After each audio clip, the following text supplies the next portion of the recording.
Sim, tempo de pandemia descongelado, vem de mim quinquênio. Opa, calma lá. Será que tá tudo definido? Vamos conversar sobre a tramitação do projeto de lei complementar número 143 de 2020. É já, não sai daí.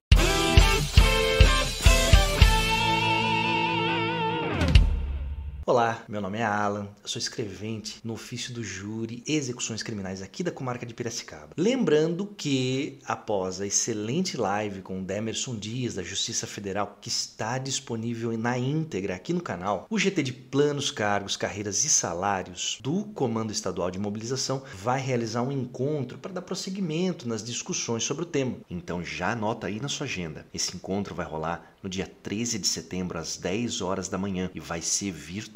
Aguarde que o link vai ser disponibilizado. Hoje vamos falar sobre a tramitação do projeto de lei complementar 143 de 2020. Esse projeto que pretende alterar uma outra lei complementar, a de número 173, também de 2020. É essa lei que nós conhecemos bem, que estabeleceu que no período entre 28 de maio de 2020 e 31 de dezembro de 2021, nós, servidores públicos, não pudemos ter contagem de tempo de serviço para efeitos de progressão na carreira, anuênios, triênios, quinquênios, sexta parte, licença-prêmio e outros direitos trabalhistas. Grosso modo é isso. Mas nós não vamos falar sobre o conteúdo do projeto, porque já tem vídeo aqui no canal. Se você ainda não viu, dá uma olhadinha aqui. Mas, se você é servidor público e estava excursionando na lua, de repente, eu vou deixar aqui na descrição desse vídeo a redação final do que foi aprovado agora e encaminhado para o Senado. Lembrando que o projeto original, apresentado pela deputada professora Dorinha Seabra Rezende, ela ressalvava o congelamento somente aos servidores da educação pública, após a apresentação de substitutivos e o incansável trabalho da deputada professora Luciene Cavalcante, do PSOL, quem fica aqui o nosso agradecimento, quem apresentou o PLP 21 de 2023,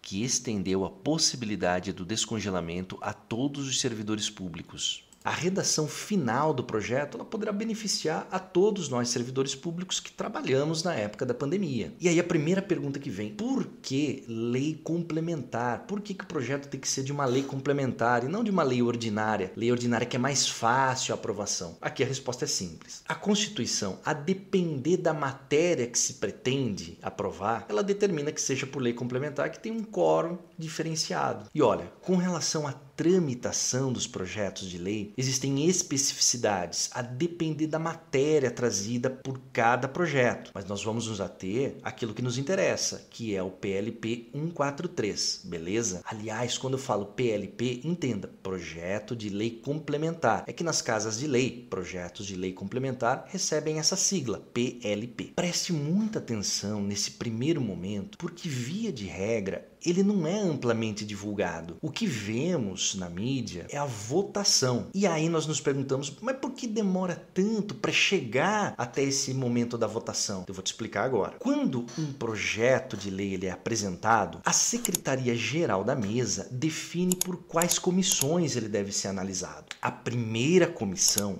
ela escolhe um deputado para ser o relator, e esse relator é quem vai defender a aprovação ou a rejeição do projeto. A comissão, então, ela pode realizar audiências públicas, trazendo especialistas, inclusive, para esclarecer melhor para os deputados a matéria e o projeto para que eles possam votar. Depois, os deputados votam o projeto, os deputados da comissão, ok? Da comissão votam o projeto apoiando ou não a posição do relator. E isso vai acontecer em cada uma das comissões que o projeto passar. Por fim, a última comissão vai ser a Comissão de Constituição e Justiça, que avalia a constitucionalidade do projeto. No caso do PLP 143, de acordo com o registro de tramitação que você encontra no site da Câmara Federal, ele passou por 3 comissões, a saber, Comissão de Administração e Serviço Público, Comissão de Finanças e Tributação e Comissão de Constituição, Justiça e Cidadania. Então, após todo esse trâmite nas nas comissões, aí sim é que ele vai para votação. Veja, nós estamos falando, de novo, de um projeto de lei complementar. Existem leis ordinárias que nem chegam aí à votação em plenário, mas no nosso caso, ele vai. Pois bem, muitos de nós acompanhamos, no dia 26 de agosto, a votação desse projeto de lei. E para que ele fosse aprovado e pudesse seguir para a próxima etapa, ele precisou ser votado por um quórum especial, que é o de maioria absoluta. As pessoas falam metade mais um, né, dos membros, né? Mas é mais da metade dos membros da casa. No caso da Câmara de Deputados, que tem 513 membros ao todo, nós precisávamos de no mínimo 257 votos. O quórum foi de 382 deputados e deputadas presentes, tendo a aprovação de 371 deputados. 10 votaram contra. Aliás, dá uma olhadinha aqui para ver se aquele seu partido, aquele seu candidato, que por vezes a gente defende com tanta paixão, não vota contra a categoria. Pense nisso. Pois bem, e agora? Agora acabou? Já foi aprovado? Já virou lei?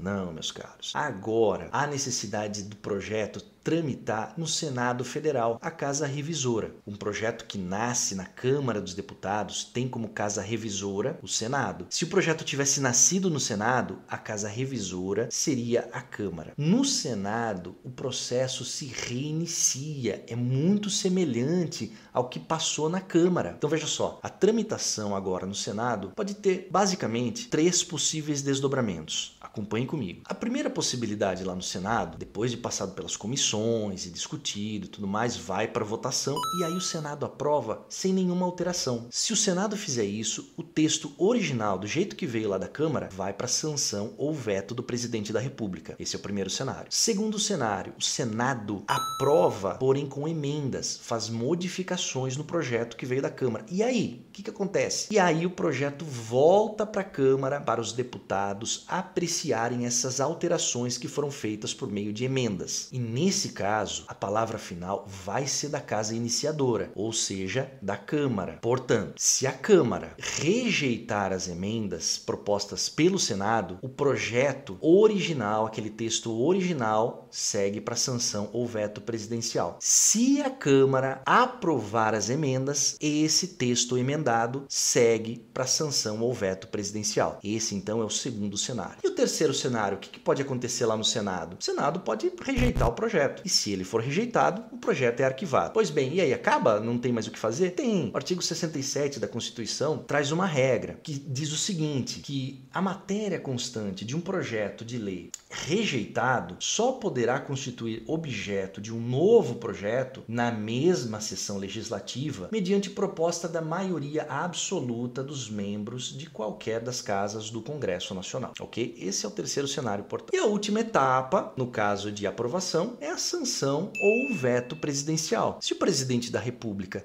sancionar o projeto, ele é promulgado, virou lei. Agora, há a possibilidade do presidente da República vetar o projeto, total ou parcialmente. Então, após a aprovação nas duas casas, Câmara e Senado, o texto é encaminhado para o presidente da República. O presidente ele tem 15 dias úteis para sancionar ou vetar. Em caso de veto, total ou parcial, o Congresso Nacional ainda pode analisar esse veto e derrubar. E como que isso acontece? Da seguinte forma, o veto é apreciado em uma sessão conjunta da Câmara dos Deputados e do Senado Federal, que deve ocorrer em até 30 dias a partir do recebimento da comunicação lá da presidência de que o projeto foi vetado. A votação conjunta tem que ser por maioria absoluta. Isso significa o quê? No mínimo 257 na Câmara e 41 no Senado. Se a maioria absoluta não for alcançada, em uma das casas pelo menos, o veto é mantido. Se o veto for derrubado, o projeto de lei é enviado ao presidente da República para ele promulgar. Caso o presidente não faça em 48 horas, caberá ao presidente do Senado fazê-lo. E se o presidente do Senado não fizer também em 48 horas, o vice-presidente do Senado a promulgará. Não deixe de preencher o abaixo-assinado que solicita ao Senado Federal o regime de tramitação de urgência para o projeto do Descongela. Isso acelera bastante no andamento do projeto na casa. O link Tá aqui na descrição. Pois bem, meus queridos, acharam complicado? É bem complexo, hein? Mas para concluir, eu preciso dizer uma coisa muito importante. Presta bem atenção agora. Esse projeto de lei complementar, ele é apenas autorizativo, ele não é obrigatório para os entes federados. Ele dá aos governos locais a opção de pagar os nossos direitos trabalhistas desse período do congelamento da pandemia, se tiverem recursos. Veja bem, isso quer dizer o quê? Depois de aprovado o projeto lá em Brasília, para nós, servidores, começa uma nova batalha, envolvendo dessa vez legislativo, executivo e judiciário aqui no estado de São Paulo. A luta continua, meus queridos. Bom, era isso que eu tinha para falar no vídeo de hoje. Se ficou alguma dúvida, deixa aqui nos comentários. Se gostou desse vídeo, deixa o seu like, inscreva-se no canal, ativa o sininho para não perder nenhum conteúdo novo quando entrar no ar aqui no canal. E compartilhe esse vídeo. Ajude na nossa causa. Forte abraço e até a próxima.